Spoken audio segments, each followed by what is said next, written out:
कोई भी केस जब एविडेंस की स्टेज पे जाता है तो इसका मतलब है कि उस केस में अब गवाही स्टार्ट होगी। गवाही में एग्जामिनेशन इन चीफ होता है, क्रॉस एग्जामिनेशन होता है। क्रिमिनल केसेस में पहले प्रोसिक्यूशन की गवाही होती है, उसके बाद डिफेंस की गवाही होती है।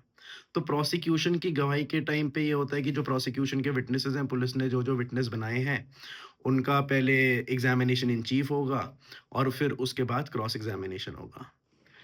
कोई भी विटनेस जिसको पार्टी लेकर आती है अपने केस के सपोर्ट में, फॉर एग्जांपल प्रोसिक्यूशन लेकर आता है किसी आई विटनेस को अपने केस में और वो विटनेस अपने बयान से पलट जाता है कोर्ट में, तो ऐसे विटनेस जो होते हैं उनको हम कहते हैं होस्टाइल विटनेस। कि वो अपनी गवाही में उसने जब पुलिस को बयान दिया था उसमें कुछ और बात बोली थी और अब आकर कोर्ट में वो कुछ और बात कर कर रहा है, जिसकी वजह से उस पार्टी का केस खराब हो रहा है। प्रोसिक्यूशन की तरफ से भी विटनेस होस्टाइल हो सकता है और डिफेंस की तरफ से भी विटनेस जो है होस्टाइल हो सकता है।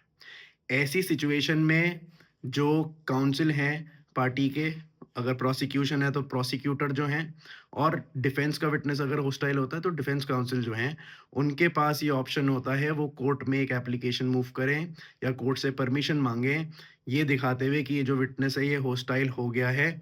कोर्ट परमिशन ग्रांट करता है तो उसके बाद उस पर्टिकुलर विटनेस को उसका ही वकील क्रॉस एग्जामिन कर सकता है। फॉर एग्जांपल अगर जैसे ये आई विटनेस जो है वो होस्टाइल हो गया, तो प्रोसिक्यूटर ही उससे क्रॉस एग्जामिन करेंगे, उससे इस तरह के सवाल पूछेंगे जिससे कि वो सच बोले।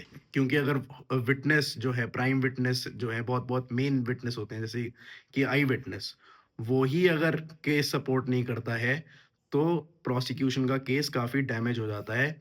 तो इसलिए लॉ में ये अपॉर्च्युनिटी दी जाती है कि आप अपने ही विटनेस को क्रॉस एग्जामिन कर सकते हैं, अगर आपका विटनेस होस्टाइल हो गया है।